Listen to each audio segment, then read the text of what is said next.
Hello everyone. तो BSc first year first semester का unit first molecular polarity and weak chemical force का ये lecture number 5 है, जिसमें आज हम क्या पढ़ेंगे? जिसमें आज हम पढ़ेंगे फैजान रूल को। फैजान रूल क्या होता है? अगर आपने अभी लास्ट लेक्चर नहीं देखा, जिसमें हमने आपको समझाया था कि पोलराइजिंग पावर क्या होती है, पोलराइजिबिलिटी क्या होती है, पोलराइजेशन क्या होता है, तो इस लेक्चर को देखने में, मतलब फैजान रूल को समझने में आपको कुछ थोड़ी तकलीफ आ सकती है। तो इसीलिए आप सबसे पहले उस वाले लेक्चर को देखें, मतलब लेक्चर नंबर 4 है, जिसका लिंक आपको आई बटन में मिल जाएगा, डिस्क्रिप्शन में मिल जाएगा। उसको आप समझिए।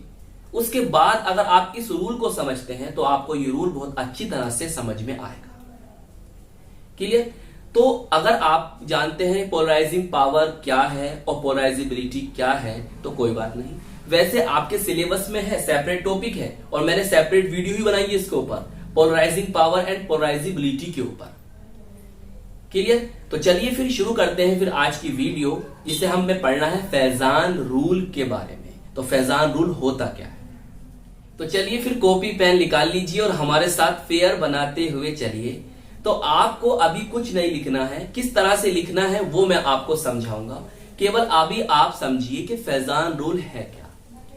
देखिए, फैजान रूल क्या है कि किसी आयनिक बॉन्ड में कोवैलेंट करैक्टर का आ जाना। आयनिक बॉन्ड है और उसमें कैसा करैक्टर आ जाना? कोवैलेंट करैक्टर के आ जाने को जो समझाया है, जो बताया है, वो किसने बताया? फैजान रूल ने बताया। अगर मैं आसान भाषा में कहूं तो मैं ऐसे कह दूंगा, कोवैलेंट करैक्टर इन आयनिक बॉन्ड। अगर आपको समझना है तो आप फैजान रूल को पढ़िए। आप इस तरह से भी याद कर सकते हैं कि कोई बॉन्ड या कोई कंपाउंड परफेक्टली 100% ना तो कोवैलेंट है और ना ही आयनिक है। जिसमें कोवैलेंट करैक्टर ज्यादा है हम उसे कह रहे हैं कोवैलेंट कंपाउंड, जिसमें आयनिक करैक्टर ज्यादा है उसे हम कह रहे हैं आयनिक बॉन्ड या आयनिक कंपाउंड। अब बात यह आती है कि भाई कोवैलेंट करैक्टर में आयनिक करैक्टर आए कैसे? तो इस बात को तो हम लास्ट लेक्चर में समझा चुके हैं। केवल हमें आपको वो फैक्टर यहां पर मेंशन करने हैं जो फैजान ने आपको दिए। तो बहुत ध्यान समझेंगे। देखिए, फैजान रूल आपको क्या बताता है? कोवैलेंट करैक्टर किस तरह से इंक्रीज होते हैं, किस तरह से बढ़ते हैं, किस तरह से आते हैं आयनिक बॉन्ड में। तो आपको दो बात याद रखनी है। किस तरह से आते हैं? आते हैं पोलराइजिंग पावर ऑफ कैटायन और पोलराइजिबिलिटी ऑफ एनायन या पोलराइजेशन ऑफ एनायन। हमने क्या जाना कि किसी भी कंपाउंड के अंदर, किसी भी बॉन्ड के अंदर, किसी आयनिक बॉन्ड के अंदर कोवैलेंट करैक्टर इंक्रीज हो रहे हैं। उनके आने का कारण है पोलराइजिंग पावर ऑफ कैटायन, कि जितनी ज्यादा कैटायन की पोलराइजिंग पावर ज्यादा होगी और जितनी ज्यादा पोलराइजिबिलिटी होगी उस बॉन्ड के अंदर, उतने ही ज्यादा कोवैलेंट करैक्टर आएंगे। बिल्कुल ये बात अपने दिमाग में बैठा लीजिए। मैंने क्या कहा कि किसी बॉन्ड के अंदर, किसी आयनिक बॉन्ड के अंदर कोवैलेंट करैक्टर इंक्रीज हो रहे हैं, बढ़ रहे हैं। उसका कारण क्या है? उसका कारण यह है कि कैटायन की पोलराइजिंग पावर का हाई होना, कि कैटायन की जितनी ज्यादा पोलराइजिंग पावर होगी और एनायन की जितनी ज्यादा पोलराइजिबिलिटी होगी, उस बॉन्ड के अंदर, उस आयनिक बॉन्ड के अंदर कोवैलेंट करैक्टर उतने ही ज्यादा होंगे। अब बात आती है सर कि किसी कैटायन की पोलराइजिंग पावर ज्यादा कैसे होगी? किसी एनायन की पोलराइजिबिलिटी या पोलराइजेशन ऑफ एनायन ज्यादा कैसे होगा? कैटायन की पोलराइजिंग पावर, एनायन की पोलराइजिबिलिटी होती है। क्लियर? ये हमने लास्ट लेक्चर में बिल्कुल क्लियर कर दिया है आपको, वो जरूर देखना आप लेक्चर। आइए समझिए। देखो कि भाई कैटायन की पोलराइजिंग पावर हाई कैसे होगी, ज्यादा कैसे होगी? अरे आप ये बात तो जान गए हैं ना कि भाई कैटायन की पोलराइजिंग पावर ज्यादा होगी तो कोवैलेंट करैक्टर ज्यादा होंगे, पोलराइजिबिलिटी ज्यादा होगी तो कोवैलेंट करैक्टर ज्यादा होंगे। तो देखिए, कैटायन की पोलराइजिंग पावर हाई कैसे होगी, ज्यादा कैसे होगी? क्योंकि हमें कैटायन की पोलराइजिंग पावर को हाई करना है। हमें वो कैटायन लाना है जिसके पास पोलराइजिंग पावर ज्यादा हो, हमें वो एनायन लेना है जिसकी पोलराइजिबिलिटी ज्यादा हो। क्यों? जब भी तो आयनिक बॉन्ड के अंदर कोवेलेंट कैरेक्टर इंक्रीज होंगे, कोवेलेंट कैरेक्टर बढ़ेंगे। अब हम कैसे पहचानेंगे सर कि किसी कैटायन की पोलराइजिंग पावर ज्यादा है? आपको मैं दे देता हूं दो कैटायन, मैंने दे दिया भाई आपके पास एक कैटायन ए है, एक कैटायन बी है, तो इन दोनों में से किसकी पोलराइजिंग पावर ज्यादा है? ऐसी मैंने आपको दे दिया सी और डी, पूछा मैंने बताओ इन दोनों में से किसकी पोलराइजिबिलिटी ज्यादा है। तो हम कैसे पहचानेंगे? बस आप इन फैक्टर को याद कर लीजिए, इन डिटेल में अभी आपको समझाऊंगा भी और आपको लिखवाऊंगा भी। केवल मैं आपके पास ये जो फ्लो चार्ट लेकर आया हूं, ये अपने माइंड में सेट कर लीजिए, यही आपका फैजान रूल है। बस समझिए मेरी बात। इन डिटेल कैसे लिखना है आपको उसकी टेंशन ना लें, बस अपने माइंड में इन बातों को फिट कर लीजिए, यही आपका फैजान रूल है। चलिए, तो मैंने क्या बताया अभी तक? मैंने अभी तक ये बताया भाई कोवेलेंट कैरेक्टर इंक्रीज अगर आपको करने हैं तो पोलराइजिंग पावर ऑफ कैटायन चाहिए और पोलराइजिबिलिटी चाहिए, और दोनों कैसे होनी चाहिए? हाई होनी चाहिए। सर हम ये बात समझ पाए हैं, क्या बात समझ पाए हैं कि किसी कंपाउंड में, किसी बॉन्ड में कोवेलेंट मतलब आयनिक बॉन्ड में कोवेलेंट कैरेक्टर इंक्रीज होने का जो कारण है वो पोलराइजिंग पावर ऑफ कैटायन है और पोलराइजिबिलिटी ऑफ एनायन है। तो हम भी तो आपको यही समझा रहे हैं कि भाई कि अगर आयनिक बॉन्ड में कोवेलेंट कैरेक्टर आ रहे हैं तो उनके आने का जो फैक्टर है वो ये दो ही है। क्लियर? इन डिटेल पढ़ने के लिए आप लास्ट वीडियो जरूर देखें, जहां पर मैंने इन डिटेल बताया है कि पोलराइजिंग पावर ऑफ कैटायन। एक बात मैं आपको और बता देता हूं, क्या बता दूं? देखिए कैटायन ही की पोलराइजिंग पावर नहीं होती है, एनायन की भी होती है। एनायन का ही पोलराइजिबिलिटी नहीं होता है, कैटायन का भी होता है। वो उस लास्ट लेक्चर में मैंने क्लियर करा है। चलिए अब आइए समझते हैं कि देखिए अब किसी कैटायन की पोलराइजिंग पावर इंक्रीज कब होगी, ज्यादा कब होगी? साइज, पहला पॉइंट याद रखना आपको, साइज ऑफ कैटायन। ठीक है? जितना छोटा कैटायन का साइज होगा, जितना छोटा कैटायन का साइज होगा, उस कैटायन की पोलराइजिंग पावर उतनी ही ज्यादा होगी और वो एनायन को उतना ही ज्यादा पोलराइज करेगा, वो एनायन के इलेक्ट्रॉनिक क्लाउड को उतना ही ज्यादा डिफॉर्म करेगा, वो एनायन के इलेक्ट्रॉनिक क्लाउड को उतना ही ज्यादा डिफॉर्म करेगा, जिस पर क्या साइज ऑफ कैटायन जितना कम होगा। किसका? कैटायन का। एक फैक्टर हो गया याद। किस तरह से लिखना टेंशन मत लो, इसके एग्जांपल क्या होंगे सब लिखवाऊंगा मैं, अभी आपको आगे समझाऊंगा। Charge on cation. देखिए अगर कैटायन पर चार्ज ज्यादा होगा, क्या कैटायन पर जितना चार्ज होगा, भाई कैटायन पर चार्ज क्या था? पॉजिटिव होता, और जितना पॉजिटिव चार्ज बढ़ेगा कैटायन उतना ही छोटा होगा। तो इसका मतलब ये हुआ कि कैटायन पर जितना चार्ज इंक्रीज होगा उस कैटायन की पोलराइजिंग पावर उतनी ही ज्यादा होगी।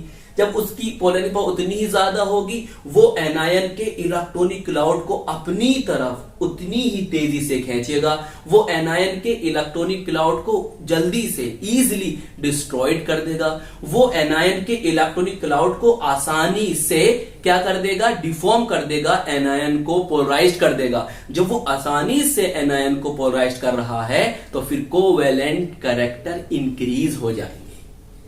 तो कैटायन में दो फैक्टर याद हुए अभी तक कि भैया कैटायन का साइज जितना छोटा होगा और कैटायन पर चार्ज जितना ज्यादा होगा उसकी पोलराइजिंग पावर भी उतनी ही ज्यादा होगी। बात समझ में आ गई? अभी समझेंगे इसको, पहले इन दो को समझ लेते हैं, इसको अभी समझेंगे। देखो यहां पर है, देखिए साइज ऑफ एनायन। तो यहां पर एनायन का साइज जितना ज्यादा होगा, एनायन जितना बड़ा होगा, जितना बड़ा होगा उसका इलेक्ट्रॉनिक क्लाउड उतना ही आसानी से क्या हो जाएगा? पोलराइज्ड हो जाएगा बाय कैटायन। क्योंकि जब साइज बड़ा होगा तो न्यूक्लियस का अट्रैक्शन फोर्स उसके वैलेंसी शेल पर क्या होगा? कम हो जाएगा, इसलिए वो आसानी से डिफॉर्म हो जाएगा, आसानी से डिस्टॉर्टेड हो जाएगा, आसानी से पोलराइज्ड हो जाएगा। जब आसानी से पोलराइज्ड हो जाएगा तो उसी में कोवेलेंट कैरेक्टर इंक्रीज हो जाएंगे। तो पहला पॉइंट एनायन के लिए क्या है कि एनायन का साइज कैसा होना चाहिए?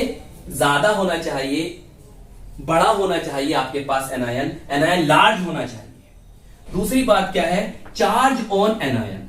देखिए एनायन का मतलब क्या है, एनायन पर आता है नेगेटिव चार्ज। किसी पर अगर नेगेटिव चार्ज आ रहा है तो वो इलेक्ट्रॉन को ले रहा है, तो इलेक्ट्रॉन ले रहा है तो उसका साइज क्या हो रहा है, बढ़ रहा है। तो इसका मतलब ये हुआ कि एनायन पर अगर चार्ज ज्यादा होंगे, एनायन पर चार्ज ज्यादा होंगे तो एनायन का साइज भी क्या होगा, ज्यादा होगा। तो हमें यहां पर एनायन के साइज को ज्यादा करना है और यहां पर हमें कैटायन के साइज को छोटा करना है। तो दोनों फैक्टर पढ़ने के बाद यह समझ में आता है कि अगर हम आयनिक बॉन्ड के अंदर कोवैलेंट कैरेक्टर को इंक्रीज करना चाह रहे हैं, हम चाह रहे हैं कि इसके अंदर कोवैलेंट कैरेक्टर ज्यादा हो, तो हमें दो बातें याद रखनी होंगी। क्या कि हमें कैटायन का साइज तो छोटा करना होगा और जबकि एनायन का साइज बड़ा करना होगा। तो सर कैटायन का साइज छोटा कैसे होगा, कैटायन का साइज छोटा करने के लिए आपको चार्ज इंक्रीज करना होगा। क्लियर? और यहां पर एनायन का साइज बड़ा करने के लिए चार्ज इंक्रीज, मतलब कहने का मतलब यह है कि कैटायन पर जितना ज्यादा चार्ज होगा कैटायन उतना ही छोटा होगा, एनायन पर जितना चार्ज ज्यादा होगा एनायन उतना ही बड़ा होगा। तो कुल मिलाकर यही रीजन है क्या, आयनिक बॉन्ड के अंदर कोवैलेंट कैरेक्टर का आना, कैटायन का छोटा होना और एनायन का बड़ा होना। इससे होगा क्या सर, देखिए कैटायन का साइज जितना छोटा होगा वो एनायन के इलेक्ट्रॉनिक क्लाउड के पास उतनी आसानी से जाएगा और वो एनायन के इलेक्ट्रॉनिक क्लाउड को अपनी तरफ उतनी ही आसानी से खींचेगा। और जब वो इलेक्ट्रॉनिक क्लाउड अपनी तरफ खींचेगा तो कुल मिलाकर कहने का मतलब यह है कि कैटायन जो होगा वो एनायन को आसानी से डिस्टॉर्टेड कर देगा, उसके इलेक्ट्रॉनिक क्लाउड को डिस्टॉर्टेड कर देगा, उसके इलेक्ट्रॉनिक क्लाउड को डिफॉर्म कर देगा, उसको आसानी से पोलराइज कर देगा। जब वो आसानी से पोलराइज कर देगा तो उसमें कोवैलेंट कैरेक्टर ज्यादा होंगे। तो पीछे से शोर की आवाज आने लगी थी तो बीच में वीडियो रोकनी पड़ी। तो आपके ये तो समझ में आ गया होगा कि कैटायन हमारे कैसा होना चाहिए, एनायन हमारा कैसा होना चाहिए, कैटायन पर चार्ज कैसा होना चाहिए, एनायन पर चार्ज कैसा होना चाहिए, कैटायन का साइज कैसा होना चाहिए, एनायन का साइज कैसा होना चाहिए, कोवैलेंट कैरेक्टर को इंक्रीज करने के लिए। ये तो बात समझ में आ गई। चलिए अब आगे चलते हैं, जल्दी से समझिए क्या है। ये क्या है आपका, ये है आपका PNGC। ध्यान से समझो, बहुत ज्यादा इंपॉर्टेंट है ये।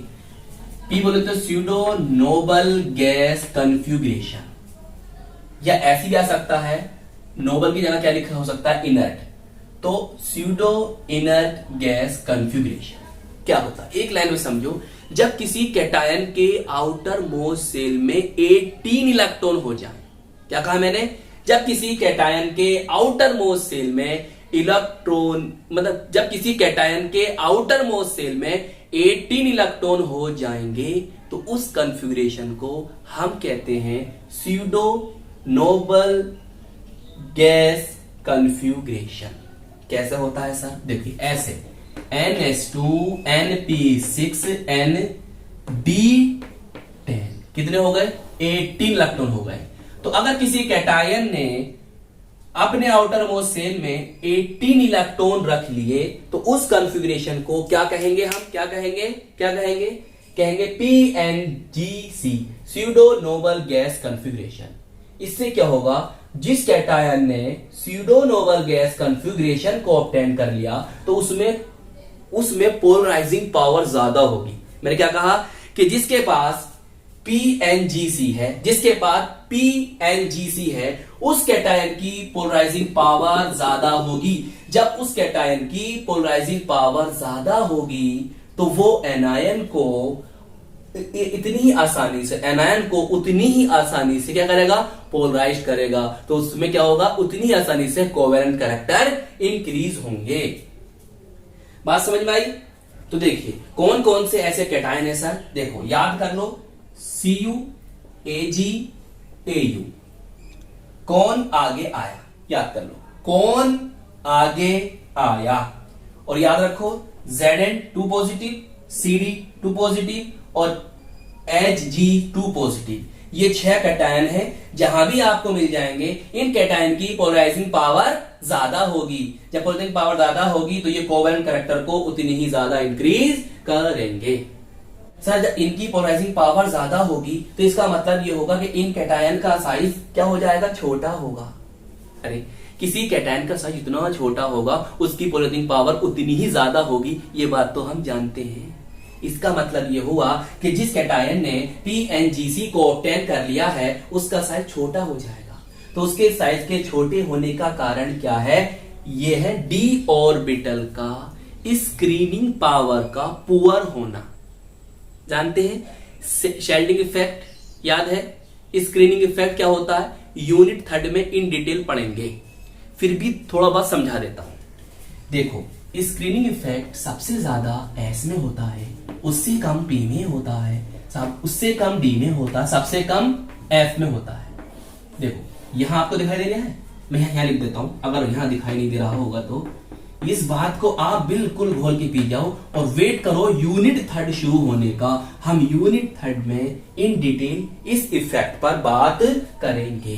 क्लियर? देखो बस यहां समझो, छोटा सा पॉइंट क्या है, देखिए ये न्यूक्लियस है, ये क्या है, ये न्यूक्लियस के आउटर जो है शेल है। मान लिया हमने यहां इलेक्ट्रॉन है। क्लियर? आप जानते हो जैसे जैसे आप न्यूक्लियस से दूर जाओगे न्यूक्लियस का अट्रैक्शन फोर्स कम हो जाएगा। क्या कहा, दोबारा याद करो, जैसे जैसे आप न्यूक्लियस से दूर जाओगे न्यूक्लियस का अट्रैक्शन फोर्स कम होगा। जब न्यूक्लियस का अट्रैक्शन फोर्स कम होगा तो साथ में क्या इंक्रीज होगा, एनर्जी इंक्रीज होगी। बात समझ में आ रही है? जैसे जैसे आप न्यूक्लियस से दूर जा रहे हो न्यूक्लियस का अट्रैक्शन फोर्स कम हो रहा है मगर एनर्जी क्या हो रही है, बढ़ रही है। ध्यान से समझो।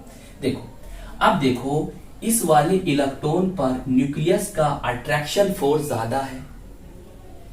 क्लियर? इस वाले इलेक्ट्रॉन पर न्यूक्लियस का अट्रैक्शन फोर्स कम है और इस वाले पर क्या है, सबसे कम है। बात समझ में आ रही है? सबसे कम कारण भी क्या है, सुनो ध्यान से भाई। ये इलेक्ट्रॉन इस इलेक्ट्रॉन क्या कर रहा है, रिपेल कर रहा है।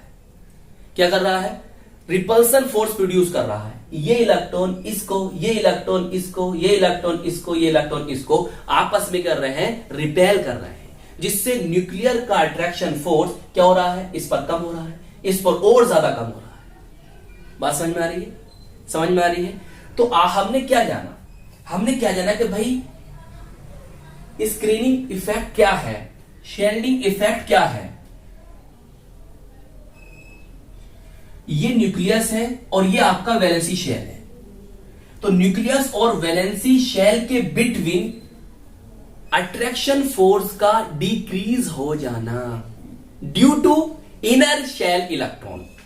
क्या कहा मैंने, न्यूक्लियस और वैलेंसी शेल के बीच में अट्रैक्शन फोर्स का डिक्रीज हो जाना due to inner shell electron. तो इनर शेल के जो इलेक्ट्रॉन है वो न्यूक्लियस के अट्रैक्शन फोर्स को वैलेंसी शेल तक पहुंचने नहीं देते हैं।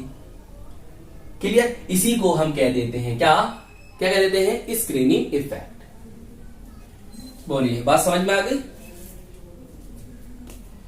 जैसे मैं आपसे कह दूं भाई Na पॉजिटिव आपके पास है और Cu सिंगल पॉजिटिव है, इसमें किसका साइज बड़ा होगा, किसका साइज बड़ा होगा, Na पॉजिटिव का।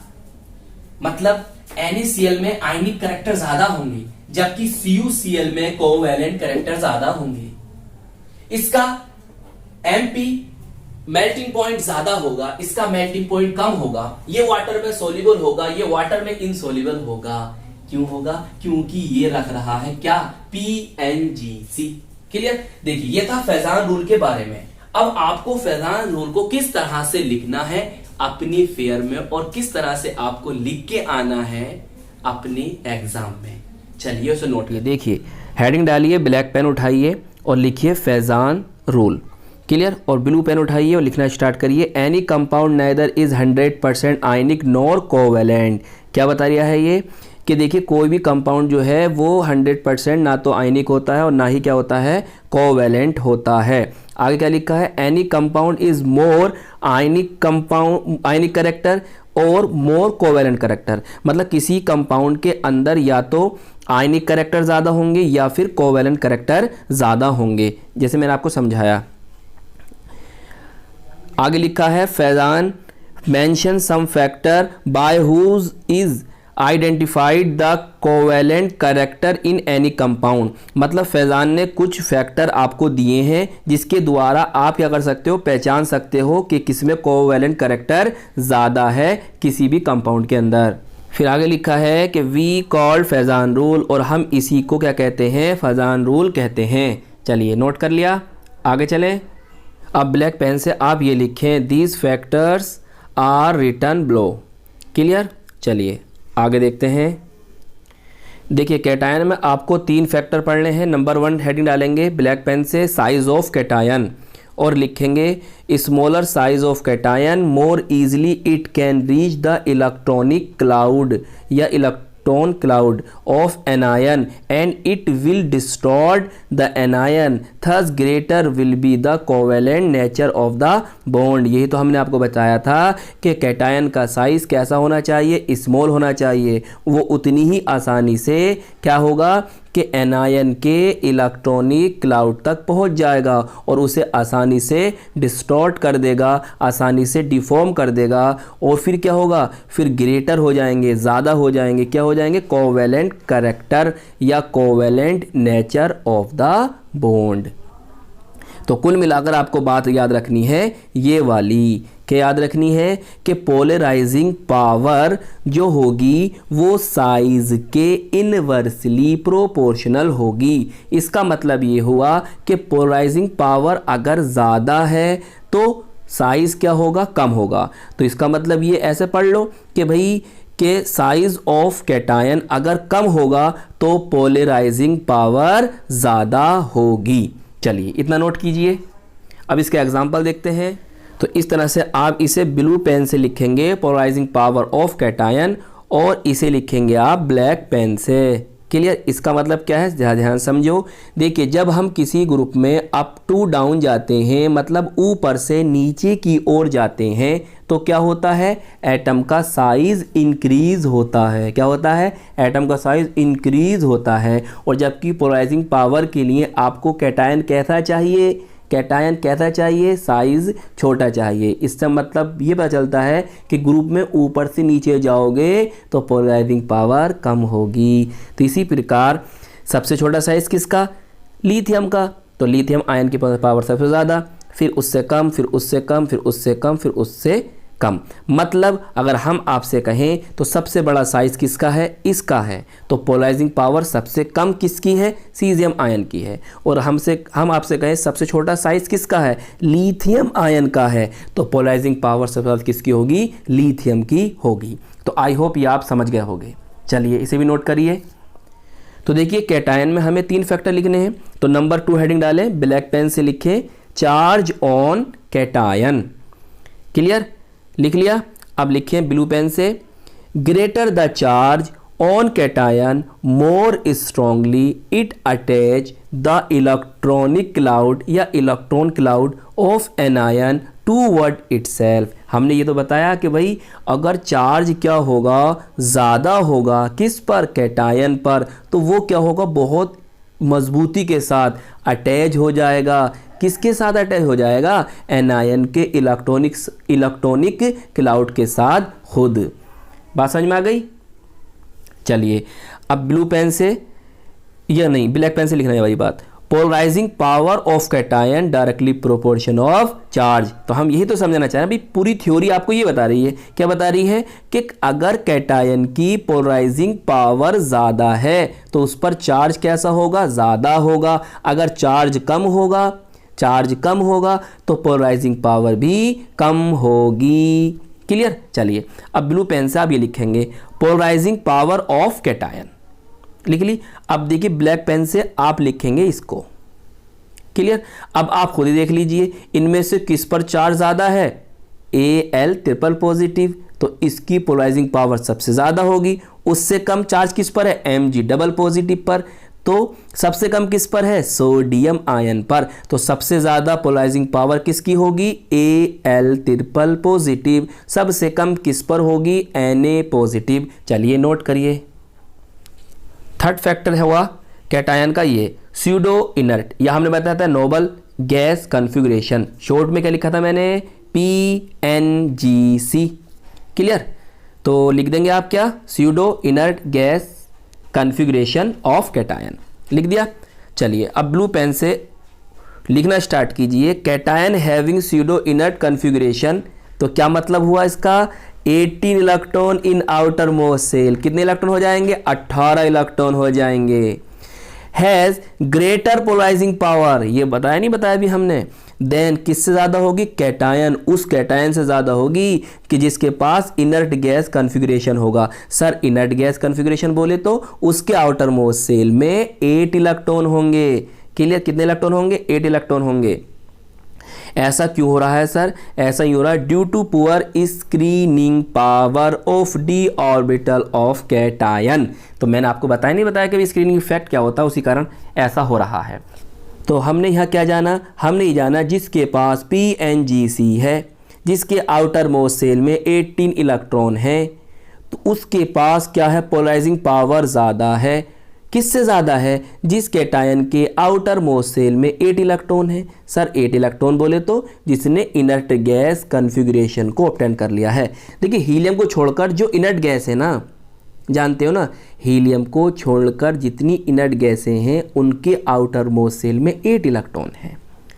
तो क्लियर, ये उसकी बात कर रहे हैं, समझ में आ रही है बात। चलिए अब एग्जाम्पल देख लीजिए, मैंने अभी आपको ये समझा दिया है। चलिए एग्जाम्पल लिखना स्टार्ट कीजिए। यह है आपके पास CuCl, या हम इसे लिख सकते हैं Cu2Cl। इसका नाम क्या होता है, क्यूप्रस क्लोराइड, और ये आपके पास है NaCl। दोनों को ब्लैक पेन से लिखेंगे। अब देखिए इसका आयन ये है, और देखो इसके आउटर मोस्ट सेल का कॉन्फ़िगरेशन ये है। पूरा कॉन्फ़िगरेशन नहीं लिखा मैंने यहाँ, केवल मैंने आपको आउटर मोस्ट सेल का कॉन्फ़िगरेशन दिखाया है। इसके आउटर मोस्ट सेल में कितने इलेक्ट्रॉन है, 18 है सर। इसी तरह देखिए सोडियम आयन आपके पास है, इसके आउटर मोस्ट सेल में कितने इलेक्ट्रॉन है, 8 इलेक्ट्रॉन है। मतलब ये है क्या, इनर्ट गैस कॉन्फ़िगरेशन, और ये क्या है, स्यूडो इनर्ट गैस कॉन्फ़िगरेशन या स्यूडो नोबल गैस कॉन्फ़िगरेशन।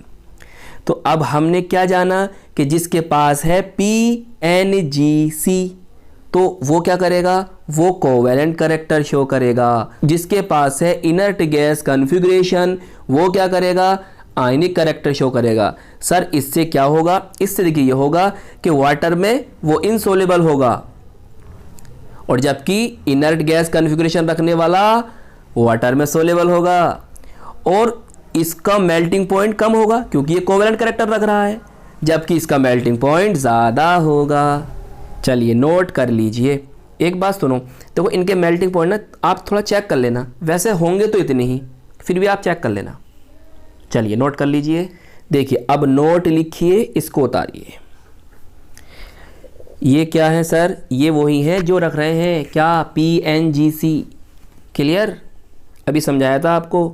ये क्या है, कॉपर आयन, एटॉमिक नंबर कितना है, 29। आउटर कॉन्फ़िगरेशन देखो 18 इलेक्ट्रॉन हो गए। ये कौन है, सिल्वर आयन, एटॉमिक नंबर कितना है, 47 की आउटर कॉन्फ़िगरेशन देखो, याद हो जाएगा, ऊपर 3 है, नीचे 4 है, बाकी तो 18 इलेक्ट्रॉन पूरे करने ही है। ये देखिए ये कौन है, gold, Au positive, 79 atomic number. ये क्या है, इसका आउटर मोस्ट सेल कॉन्फ़िगरेशन, तो वो 3 4 4 5 5। देखो ये तीनों एक ही ग्रुप के हैं और D ब्लॉक के एलिमेंट हैं। इसी तरह से आप इसको भी नोट करो जल्दी से, इसको भी, इसको भी, इसको भी। क्लियर, ये कौन है, Zn डबल पॉजिटिव है, ये कैडमियम है, ये Ag डबल पॉजिटिव है, एटॉमिक नंबर है। क्लियर, देखो वही है, यहाँ देखो, यहाँ देखो, यहाँ देखो, यहाँ देखो, यहाँ देखो, यहाँ देखो, ये भी क्या है, एक ही ग्रुप के हैं, और ये भी क्या है, एक ग्रुप के हैं। दोनों अगल बगल हैं ग्रुप में। अगर आप प्रोडक्ट टेबल देखोगे ना, तो ये आपको मिला कौन से ग्रुप में, 11वें, ये 12वें। चेक करना आप, और चलो नोट कर लिया। चलिए ब्लैक पेन उठाइए, अब बात करेंगे किसकी, हम एनायन की। तो पहली हेडिंग होगी साइज ऑफ एनायन। क्या लिखेंगे, large of the size of anion more easily its outer most electron cloud या electronic cloud is attached by cation. Size अगर एनायन का ज़्यादा है, वो आसानी से उसका outer most electronic cloud attract हो जाएगा कैटायन के द्वारा। क्लियर। अब ये बात लिखेंगे ब्लैक पेन से, क्या लिखी है ये, polarisability of anion directly proportional to size of anion. मतलब अगर एनायन का साइज ज़्यादा होगा तो एनायन की पोलराइजेबिलिटी भी ज़्यादा होगी। चलिए लिख ली, ब्लू पेन से ये लिखेंगे आप, पोलराइजेबिलिटी ऑफ एनायन। क्लियर। अब देखो हम जानते हैं जब हम ग्रुप में अप टू डाउन जाते हैं, ऊपर से नीचे जाते हैं, तो साइज़ क्या होता है, इंक्रीज होता है। अब देखिए ये कौन है आपका, 17 ग्रुप के एलिमेंट दिखाई दे रहे हैं आयन के रूप में। क्लियर। इसीलिए सबसे बड़ा साइज़ किसका, आयोडीन का, तो सबसे ज़्यादा पोलराइजेबिलिटी भी इसी की, तो ये इसका इंक्रीजिंग ऑर्डर हो गया। चलिए उतार लो इसको भी। देखिए हमें एनायन में केवल 2 ही फैक्टर तो पढ़ने हैं। अब हेडिंग डालो ब्लैक पेन से, चार्ज ऑन एनायन।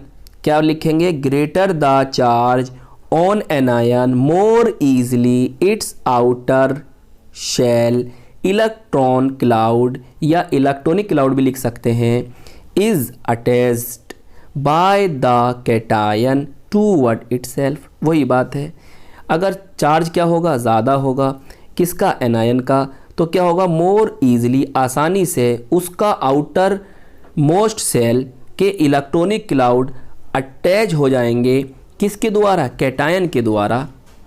क्लियर। अब देखिए ब्लैक पेन से लिखेंगे इस वाली बात को, ये क्या लिख रहा है, चार्ज अगर ज़्यादा होगा, यहाँ पर लिख लेना आगे को, चार्ज ऑन एनायन लिख लेंगे। क्या लिखोगे यहाँ पर, चार्ज ऑन एनायन लिख लेना। क्लियर। देखो अगर चार्ज ऑन एनायन मतलब एनायन पर चार्ज ज़्यादा होगा तो एनायन की पोलराइजेबिलिटी भी ज़्यादा होगी।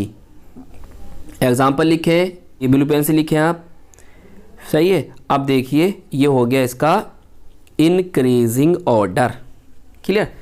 तो सबसे ज़्यादा पोलराइजेबिलिटी इस आयन की, उससे कम इसकी, उससे कम इसकी, सबसे कम इसकी, इसकी सबसे ज़्यादा। क्यों, क्योंकि इस पर चार्ज है सबसे ज़्यादा। क्लियर। तो ये हो गया पोलराइजेबिलिटी का इंक्रीजिंग ऑर्डर। तो फैजान रूल का छोटा सा लिमिटेशन ये है कि ये क्वालिटेटिव लॉ है, इसके द्वारा आप ये कैलकुलेट नहीं कर सकते हैं कि इस कंपाउंड में इतने % कोवैलेंट करैक्टर हैं, इतने % आयनिक करैक्टर हैं। हाँ, लेकिन 2 कंपाउंड के बीच कंपेयर कर सकते हो कि इसमें आयनिक करैक्टर ज़्यादा हैं, इसमें कोवैलेंट करैक्टर ज़्यादा हैं। नोट कर लिया। चलिए अब आप ना इस तरह से नोट लिखकर इसको उतार लीजिए, इसको लिख लीजिए। क्लियर। इसको मैं रफ कर देता हूं, इनको मत लिखना आप, इनको नहीं लिखना, इनको नहीं लिखना। क्लियर। इसीलिए रफ कर दूं, याद तो रहता ही है ना, तो हम यूनिट 3 का वेट करिए, वहां पर मिलेगा आपको ये। सही है। अब आपने लिख लिया फैजान रूल क्या है, अब नोट लिखकर इसको उतार लीजिए। क्लियर। और इसे देखकर आपको आपका रिवीजन भी हो जाएगा और आपको याद भी रहेगा कि फैजान रूल क्या था। तो ये था हमारा लेक्चर नंबर 5, जिसमें हमने क्या पढ़ा, फैजान रूल को। तो नेक्स्ट लेक्चर होगा हमारा कॉन्सिक्वेंसेस ऑफ पोलराइजेशन, मतलब पोलराइजेशन होने से क्या परिणाम हुए, ऐसे कह दे एप्लीकेशन ऑफ फैजान रूल, जो कि हमारा होगा नेक्स्ट लेक्चर। तो अच्छा सा, सुंदर सा, प्यारा सा नोट्स बनाते रहिए, खूब मेहनत से पढ़ाई करते रहिए। हम मिलेंगे आपको इसकी नेक्स्ट वीडियो में। All the very best.